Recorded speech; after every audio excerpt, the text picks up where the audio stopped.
una summer school che serve intanto a restituire alla comunità nazionale e locale quello che è, diciamo, una parte del prodotto delle esperienze fatte in questi anni in tutto il contesto nazionale. Quindi interventi metodologici importanti, esperienze di altri siti che insomma hanno una storia alle spalle di interventi importanti, ma che è fatta anche di questo, diciamo, coinvolgimento della comunità in un senso più ampio e inclusivo. Quindi gli esperti hanno tantissime diverse competenze e già la possibilità di dialogare insieme offre la possibilità di affrontare problemi che prima non si riuscivano a vedere.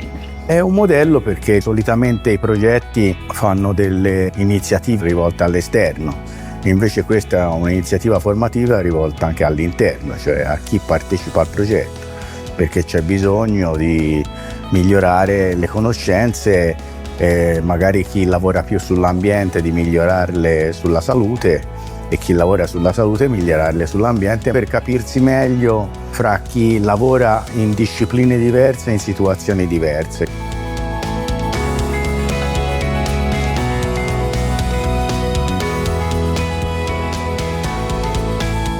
Per sensibilizzare le persone dobbiamo partire da quelle che sono le fasce più vulnerabili e che in realtà non sono delle minoranze, ma sono quelle che sono parte molto consistente della società. A livello locale è stato fatto un lavoro molto importante con le comunità. In questi mesi, in questi anni di lavoro abbiamo coinvolti dall'Università della Terza Età alle scuole, passando per altre associazioni che lavorano nel territorio su questi temi. Avere al centro del disegno delle azioni il coinvolgimento attivo delle popolazioni che vivono in questi contesti. La partecipazione a questo progetto è stata proprio un'occasione che ANFAS ha sposato.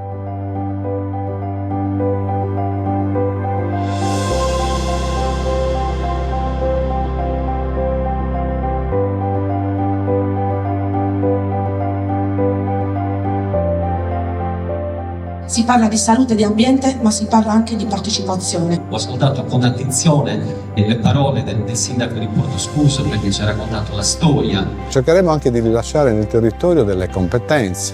Uno dei problemi di questi territori, ma di questo in particolare, è che molto spesso esistono le informazioni, ma esistono magari difficoltà a recuperarli e a trattarli per produrre evidenze. Quindi noi lavoriamo per produrre delle evidenze che da un lato vanno ad alimentare la parte di conoscenza, quindi la comunità scientifica con il suo percorso, ma d'altra parte devono essere rese chiare e disponibili per i decisori.